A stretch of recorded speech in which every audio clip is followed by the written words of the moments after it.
We are at the Church of the Holy Sepulchre at the Ethiopian part.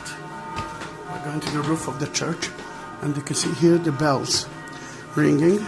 Now Jesus was crucified. This is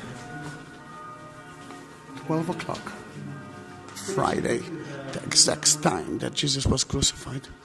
You can see here Queen Shiva visiting King Solomon. We're going out to the roof of Dir El Sultan, which is the Ethiopian part. You will hear the bells even louder now. It will be for like 5 minutes. That used to be the dining room of the Crusader.